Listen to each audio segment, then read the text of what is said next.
Hello, we're going to go over the Spring 2019 final exam for MA 266, working through all of the questions that are related to the second midterm. Starting out with question 7, we have a variation of parameters question. We are told to find the particular solution to this non-homogeneous equation if the fundamental set of solutions of this homogeneous equation up here are x and x ln x. So in order to go about solving this, the first thing we have to do is find for individual values. We need our y1 of x, which in our case is just x. We need y2 of x, which is x ln x.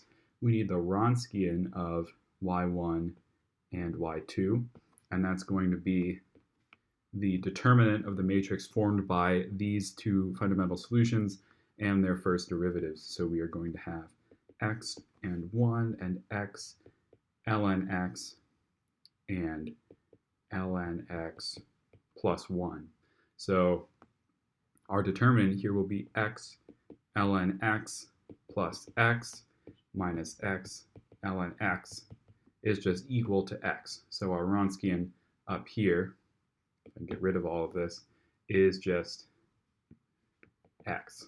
And finally, we will need the function f of x, which is what we've added over here to make things non-homogeneous, but it's important to recognize that we have to divide out this x squared here because this is only equal to, or the right side of our equation is only equal to f of x when the coefficient on y double prime is 1. So dividing that x squared over, we see that f of x is 1 over x. So now setting up our equation, it's going to be in the form negative y1 of x times the integral of y2 of x, f of x over the Wronskian dx plus y2 of x times the integral over the Wronskian of y1 of x, f of x. So we can start setting up these individual portions because we found all four of these values already. We have negative x out here. All of these Wronskians are just going to be 1 over x, 1 over x. This y1 is an x. This f of x, sorry, Wronskians are x, not 1 over x. X. Our f of x is 1 over x, though. 1 over x. And so in total over here, we get 1 over x dx. This f2, or sorry, y2 of x is x ln x. Here we get x ln x. These two cancel out, and we are ready to solve. So here we can do a u substitution and say negative x is the same thing as negative x times the integral of, okay, we can set u to ln x, and then the 1 over x that we have multiplied in here will get canceled out. And so integrating u du, we will end up with u squared over 2, and since u is ln x, we will get ln x squared over 2.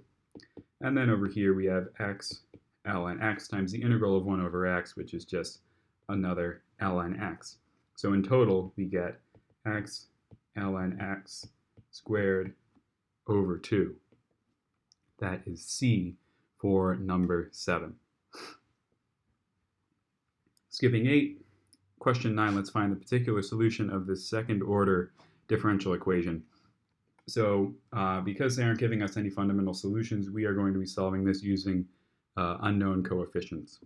So because we have something that is in the form of,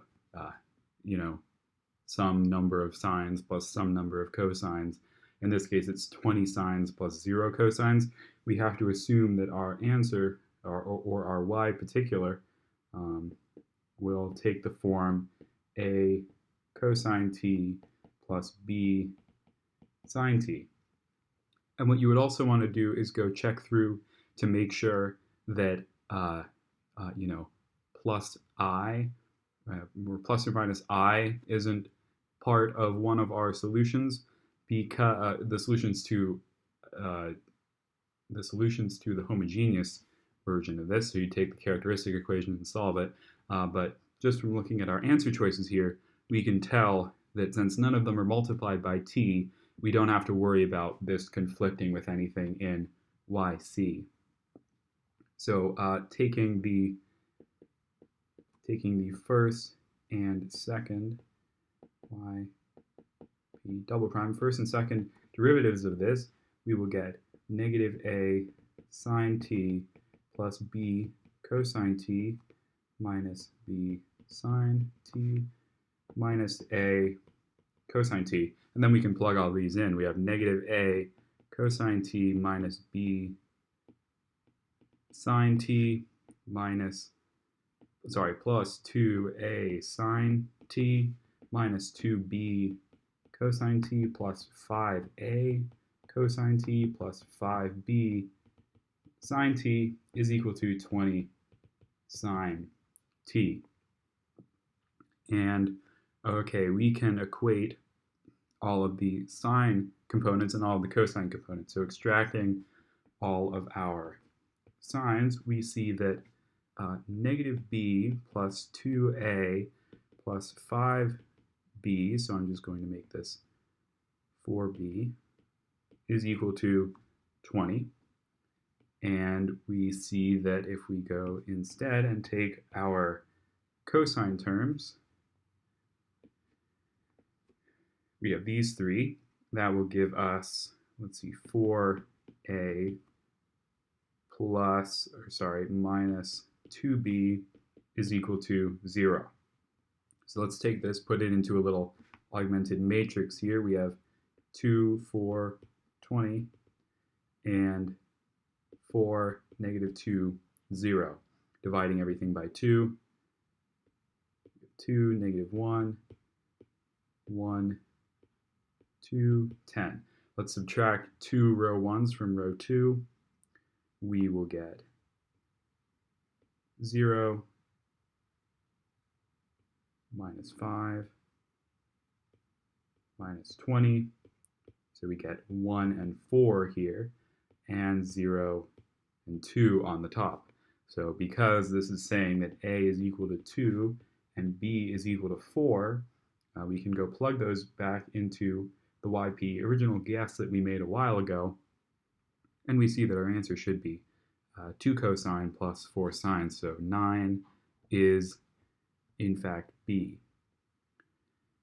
If y of s is the Laplace transform of y of t, is the Laplace transform of the solution to this initial value problem, what is y at 0? So this is actually a very nice way to do this kind of problem.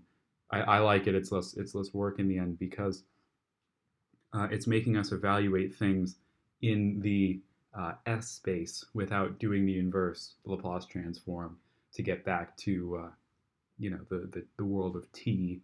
So all we have to do here is apply our Laplace transform, and I'm going to quickly grab our table for this for later.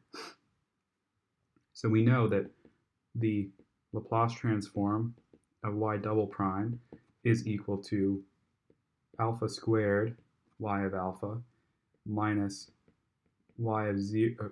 alpha y of 0 minus y prime of 0, and that the Laplace transform of y prime, even though we don't need it for this question, is alpha minus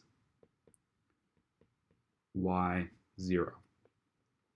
And so we can apply these two, and also the fact that the Laplace transform of y is just y alpha. And yet again, if this is your first time seeing me work through one of these Laplace transform ones, this may change. I'm using alphas for all of these because my s's look like my 5s, and it's incredibly confusing for me at least. So, I switched that around. One simplifying thing to note here is that anything with an initial condition on it, so this y prime of 0 or just y of 0, is going to go to 0. So for our purposes, this term does not exist, and neither do these two, because they will all go to 0. So when we're taking the Laplace transform of both sides, our left side will become alpha squared y alpha plus 2y alpha. And I need to make these subscripts to make it more clear. Okay, so now moving to our right-hand side, we're taking the Laplace transform of uc of t, where in this case u is 2, and then some function where all of our t's have been replaced with t minus whatever constant is in here for that unit step function. So what we can do is use this fact right here, that this is equal to e to the negative 2 alpha times the Laplace transform of this function, but with all of the t minus 2's just replaced with t's. So we're actually taking the Laplace transform of t e to the negative 3t. And if we go look around, we should be able to find one that works for this. Here it is. Sorry. T to the n times e to the at. We see that this is just equal to negative 2 alpha. We have to keep that in there, multiplied by this Laplace transform, where in our case n is equal to 1, so we'll have 1 factorial divided by s minus a. In this case, a is negative 3, so alpha plus 3 squared, alpha plus, oh, there's no squared, alpha plus 3 to the n plus 1, where in our case that would in fact be yes, 2. Okay, so all they're asking us to do now is isolate our y of alpha. So we can rewrite this left side as y alpha multiplied by the quantity alpha squared plus 2. And so y alpha is equal to e to the negative 2 alpha times alpha plus 3 squared, and then also multiplied by alpha squared plus 2. And we're ready to solve.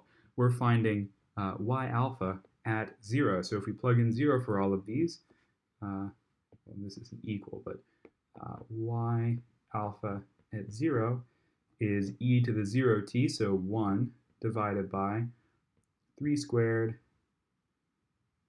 multiplied by 2. So 1 over 18, and 10 is b. 11, we have another initial value problem with some, yet again, very nice initial conditions.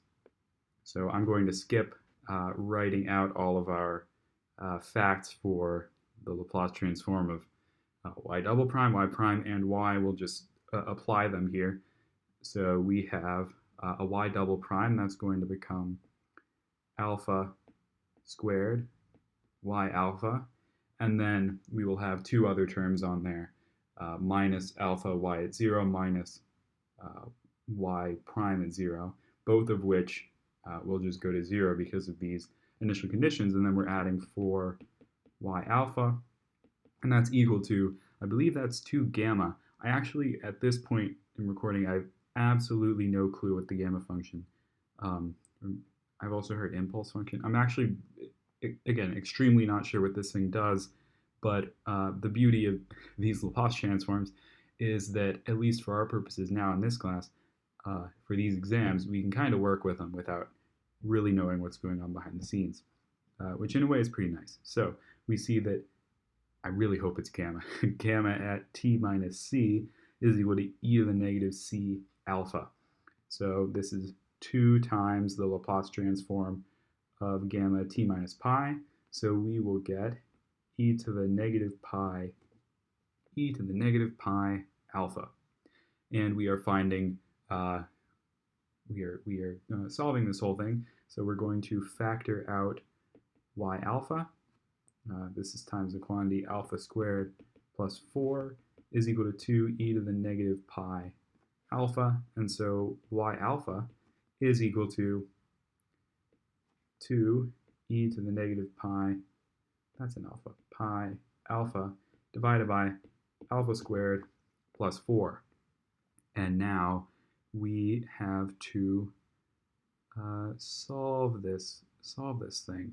And I may need to cut for a second so I can actually find the correct one up here. So in order to solve this, we're actually going to use the exact same transform and inverse transform pair that we used to get here.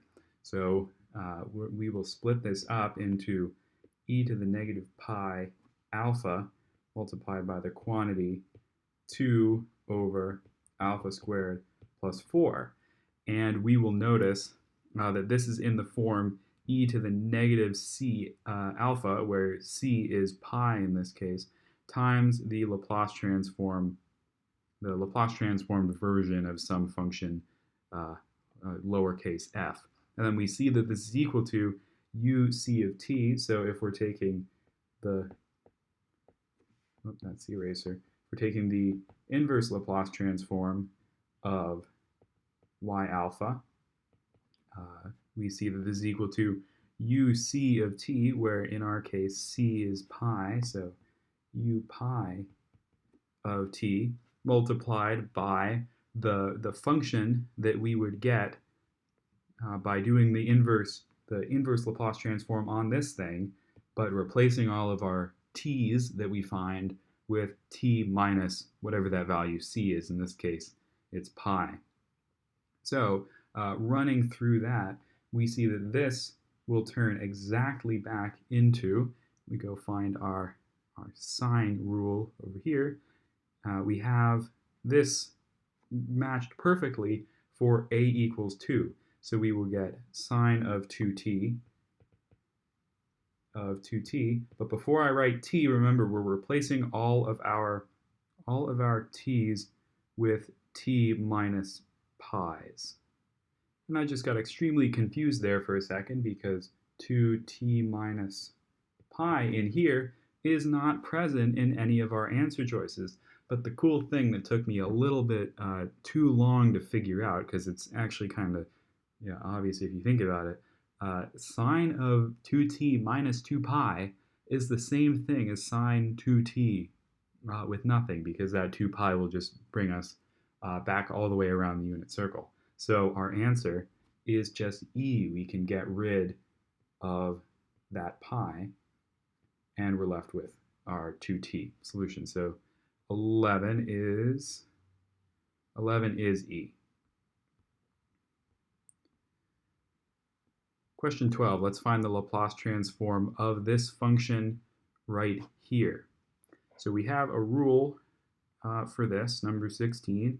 It says that the integral from 0 to t, the Laplace transform of the integral from 0 to t, of some function where all of the t's are replaced with t minus tau's times some function of tau is equal to the function that we get from doing the Laplace transform of f of t multiplied by the function that we get by doing the Laplace transform of g of t.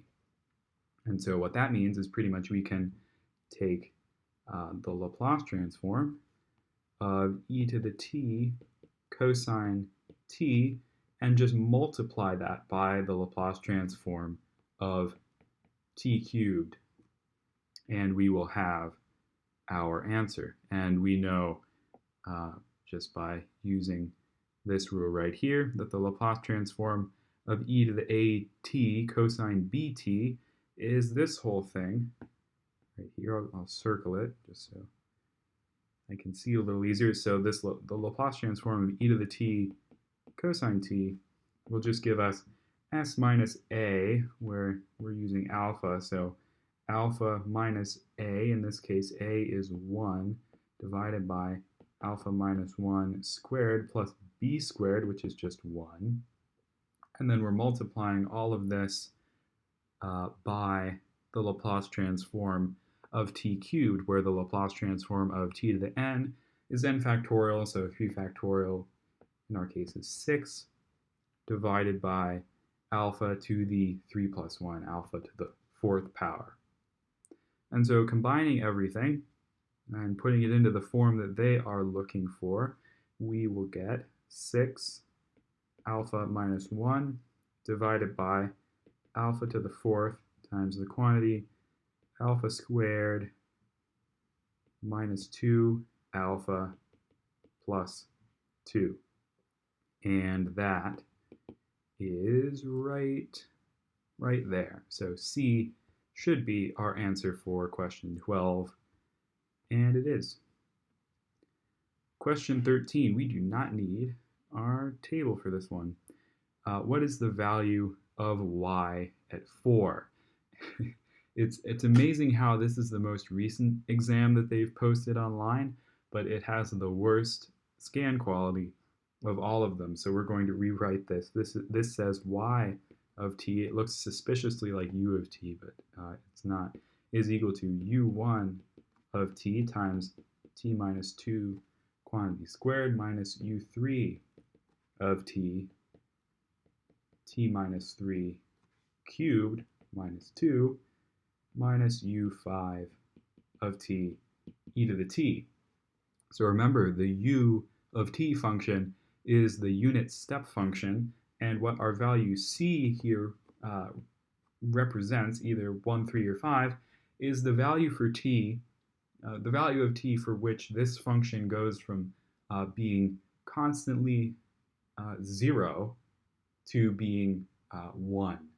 So in this case, if we were to graph this little portion, I off the top of my head, I'm not going to graph that parabola, but from 0 to 1, we're going to be stuck right at 0, so y equals 0, and then at 1, we're going to, re-engage with whatever's going on over here. It's no longer being multiplied by 0, and since we have a composition of multiple of these, and since we're finding y at 4, all we need to do is replace u1, u3, and u5 with what those functions would be at 4. So at 4, u1 of t is active, so we will have 4 minus 2 quantity squared minus u3 of 4. Well, that's true. Sorry. That will be equal to 1, so we will get 4 minus 3 cubed minus 2. And then finally, u5 will not be active yet. That will activate at t is equal to 5, so we just get a plus 0 there. This will be 2 squared, so 4. 4 minus 3 is 1 cubed, is 1 minus 2 is negative 1, minus negative 1 is plus 1, and we are left with 5. 13b. 14, let's solve this slightly scary looking initial value problem here. So going off of the scheme that we saw earlier for how these higher derivatives work, we know that the Laplace transform of y double prime, let's just start off with that one, is equal to alpha squared y alpha minus alpha y at 0 minus y prime at 0. And just using that as a template, and it is true, if you can go look at the big kind of series expansion or whatever that they give you for this, the Laplace transform of y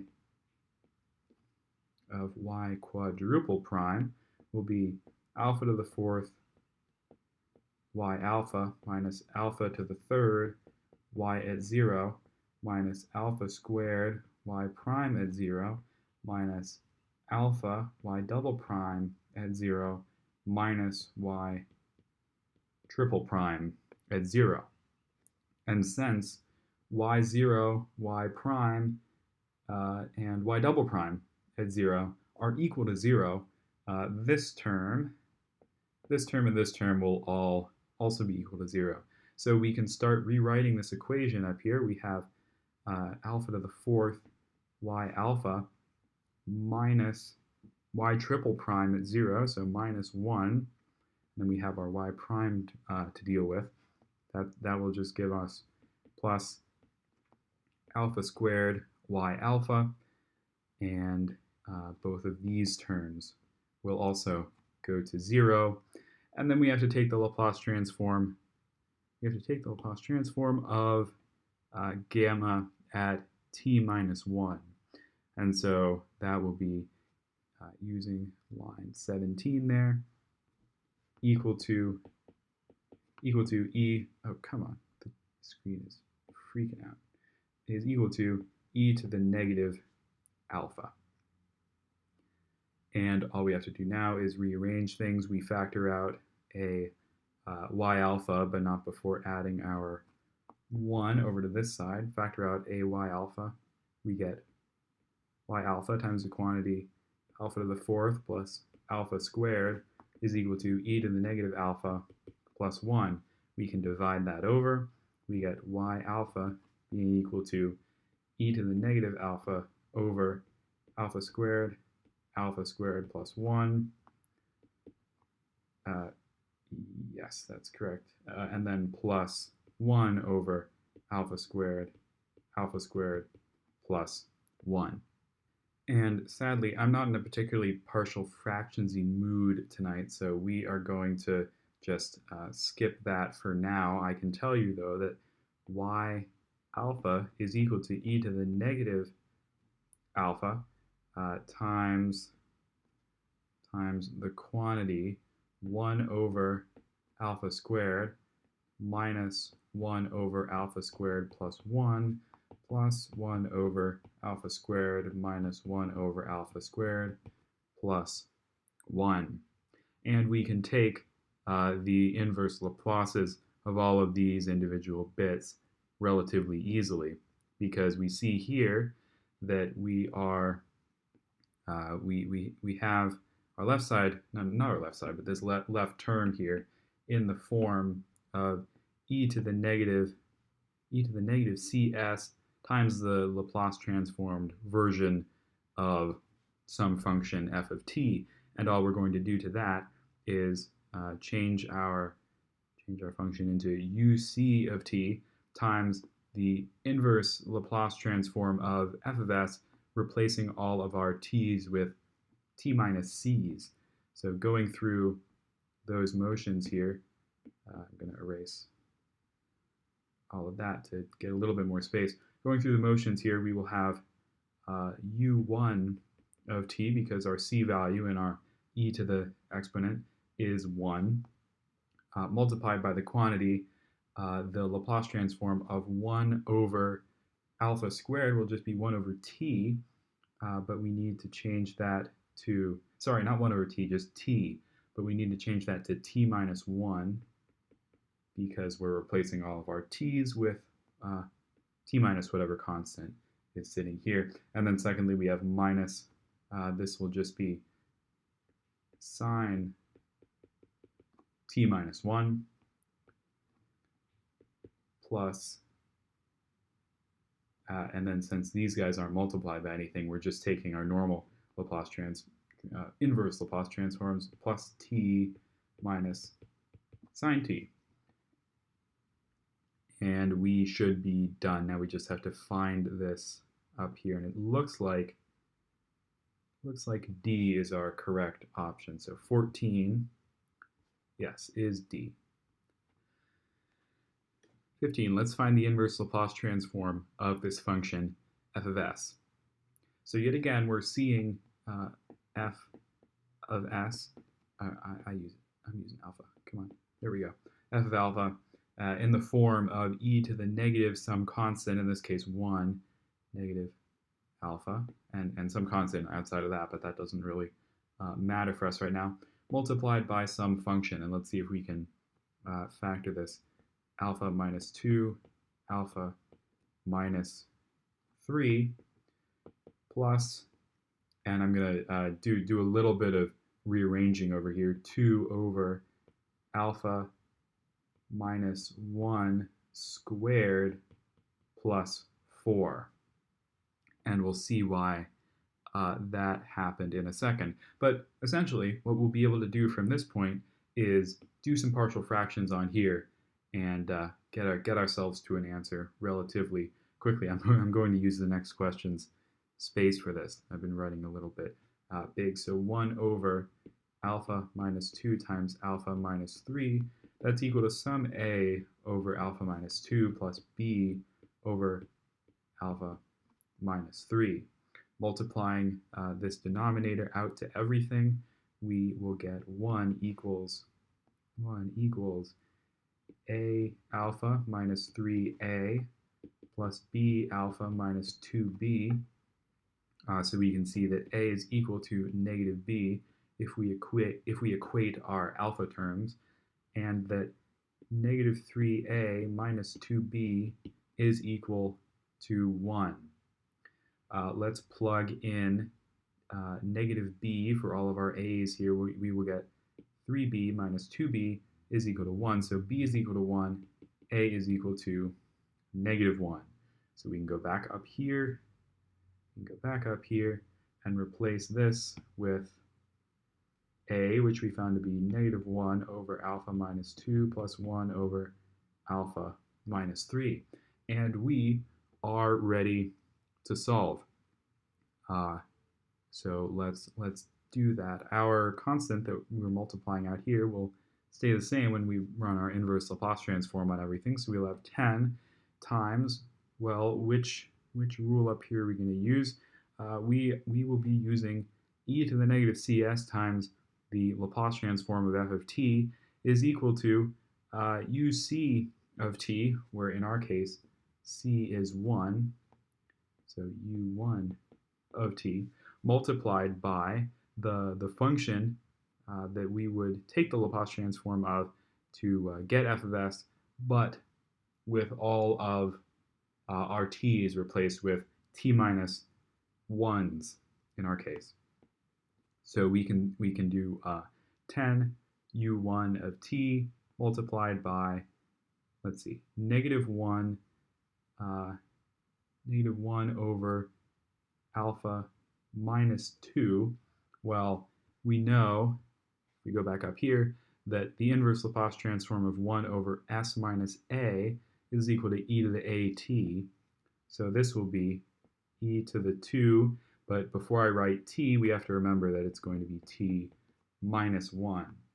And then secondly, in a similar way, this will end up being e to the 3 t minus 1. And then finally, over here, this little guy is exactly in the form that we would like it to be for e to the at sine bt. So we have s minus some constant a squared plus some constant b squared, and then b on the top. So in our case, b is 2, a is 1, so we will have plus e to the t times sine of 2t. And if I can find this up here, we have exactly answer A. And I got to be more clear here. This is f of t. 15 is A. Oh, and we just ran over 16's spot. So there we go. Given x prime equals ax, for that a right there, what are the values of alpha if the origin is a saddle point in the phase plane?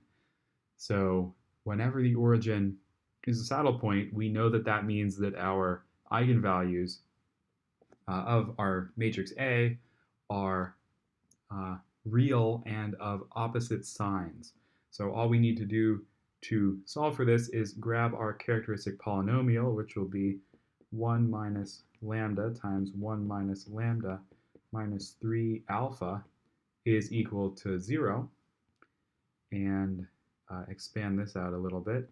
Alpha squared minus, that's not alpha, lambda squared minus 2 lambda plus 1 minus 3 alpha, and I'll just put parentheses around there so we can see that that is all the constant term, and we are going to apply the quadratic formula. So negative b, we're going to have negative b over 2a, so that will end up being negative 1 plus or minus negative b over 2a, so plus 1, plus or minus the square root of b squared minus 4ac all over 2 b squared. That will be 4 minus 4 times a, which is 1, times c, which is 4 plus 12 alpha. And so we can see in here we will have root 12 alpha, and right now this isn't looking too great, but we can bring this 2 into the square root by squaring it. So divided by 4 in here, that will give us 3 alpha, and we are looking for one of these roots to be positive, one of them to be negative, and all that means is that this bit right here has to have a magnitude greater than 1, so that when we subtract it from 1 here, we end up with a negative number. And the only way for this to have a magnitude greater than 1 is if alpha is greater than 1/3. If alpha is greater than 1/3, we get a number bigger than 1 in under the root, and we will end up with a saddle point because we'll have two opposite signed eigenvalues. So 16 is A.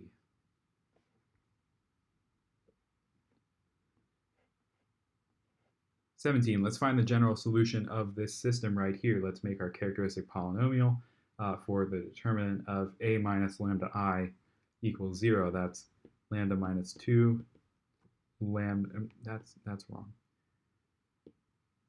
2 minus lambda, minus 4 minus lambda, minus 7 is equal to 0, or lambda squared plus 2 lambda minus 8 minus 7 is minus 15 is equal to 0.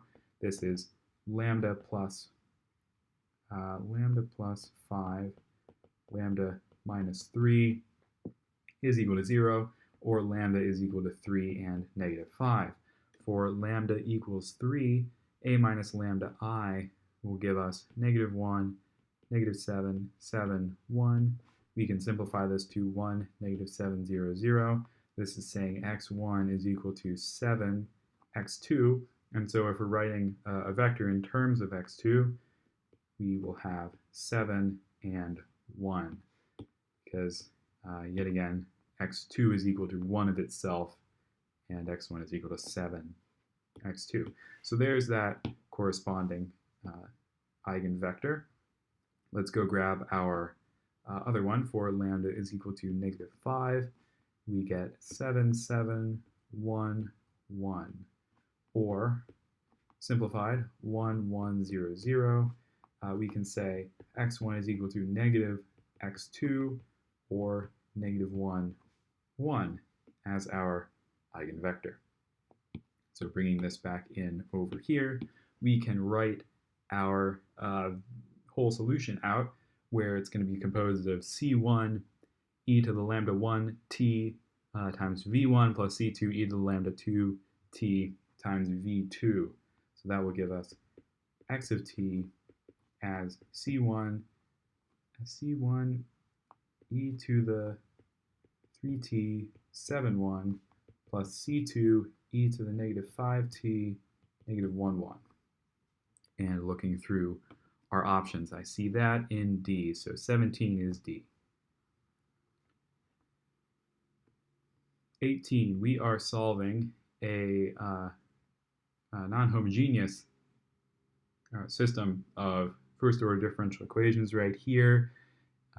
It's important to note that if you're taking this during an exam and you're not sure whether or not you should go, solve for your eigenvalues to make sure that we don't have any overlap between our particular solution guess and our solution to the characteristic homogeneous equation, look to the answer choices. So we'll see that none of these guys right here are multiplied by t, which tells us that we don't have to multiply this guy by t in order to not overlap with any of our characteristic solutions.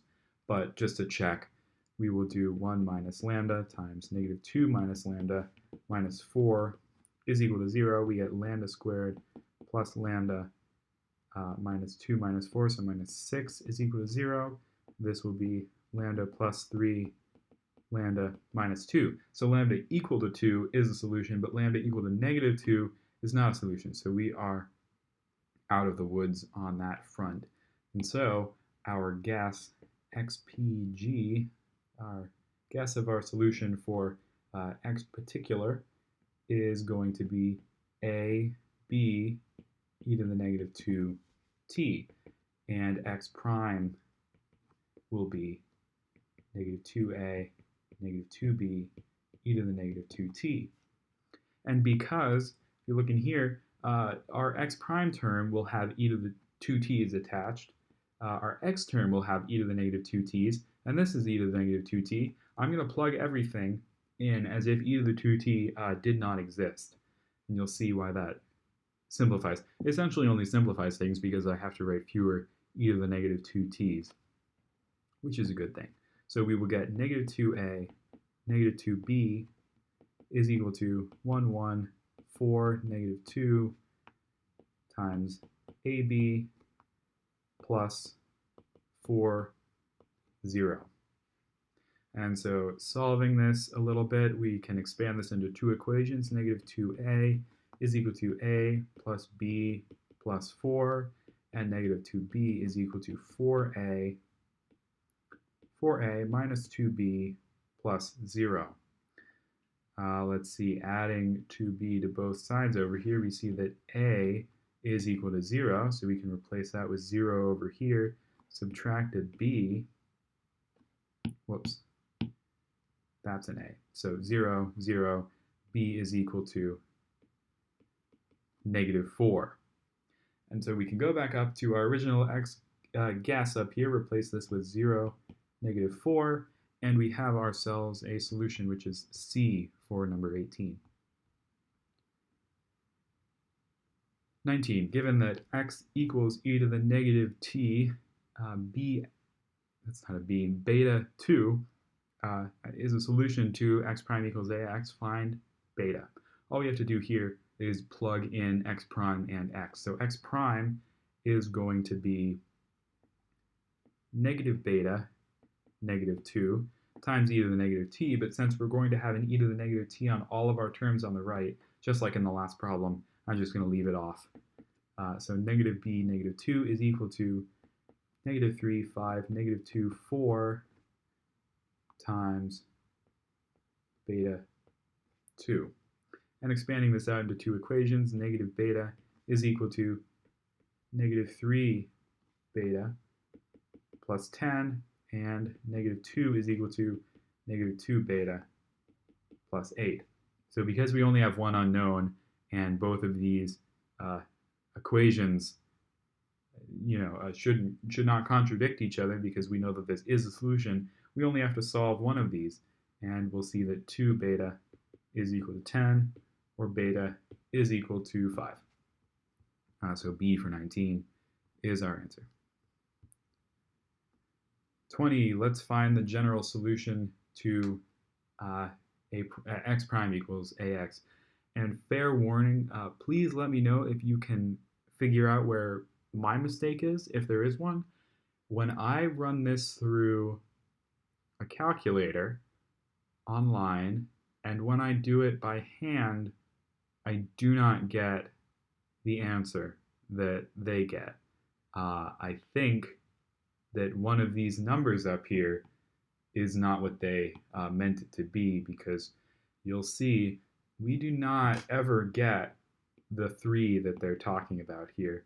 And I also, well, I think we do get the 2's and the 1's, but you'll see, I think something is up with this question itself, but it's still good practice as long as we ignore the solution. So finding our eigenvectors, we're expecting to get a complex result because we're seeing a bunch of sines and cosines in our solutions, but let's go negative 1 minus lambda times negative 3 minus lambda plus 10 is equal to 0, or lambda squared plus 4 lambda plus 3 plus 10, so plus 13 is equal to 0.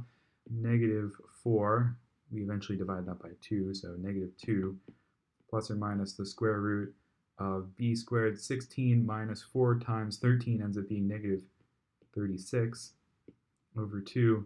This is 6i over 2, so 3i. And these are our lambdas. Now let's find a minus lambda I, where lambda is negative 2. Let's go with plus 3i, because remember, we only have to deal with one of these from now on for this kind of question. A minus lambda I, we are going to get 1 minus 3i, 5, negative 2, and negative 1 minus 3i. So taking a look here, we see that our bottom equation here, remember, both our top row and our bottom row are actually equivalent whenever we get to this point when we're dealing with complex eigenvalues here. So we see that 5x1 is equal to 1 plus 3i x2, so we can make a vector out of this as 1 plus 3i and 5. So if that is our eigenvector, and we already have our eigenvalue, all we're doing for the rest of this problem is expanding let's see, this vector v1 times e to the negative 2 plus 3i, that's a t, 3i all multiplied by t. I can expand this exponent to be e to the negative 2t times e to the 3it. 3it, e to the 3it, can become cosine of 3t plus I sine of 3t. And if we expand this into a real part of the solution and an imaginary part of the solution, take the I away and slap a C1 and a C2 on everything, we will have our answer. So we will see that if we're looking for the real bit of this this v1 e to the lambda 1t, that will come when we multiply our cosine to that 1, our sine term into this I, because our two i's will cancel, and our cosine into this 3. So our first bit, let's see, we're solving, that's terrible, we're solving x of t, and this is c1 times, I'll format it how they format it, it's a little odd, cosine 3t, and let's see, we get 1 cosine 3t on the top and 5 on the bottom. So 1, 5. So for our real sine component, we're going to get real sine when sine is multiplied by 3i on the top. So 3i squared times sine will give us negative 3 sine 3t, so plus sine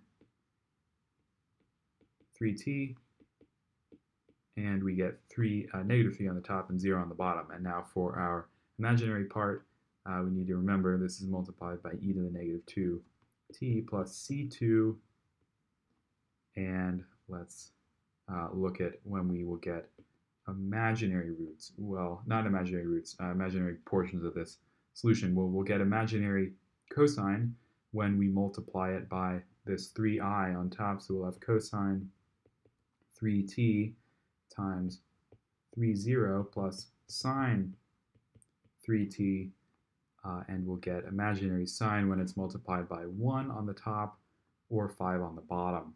So 1 and 5. Okay, I hope you can see how the solutions that we've gotten here are not in any way like the ones we've gotten here. Not sure if that's me or also the internet, the calculators I've tried to put this one through, but all I can say is I'm really not sure what's going on here, but I'm relatively sure that this is more correct than these guys. That's all. Okay, see ya.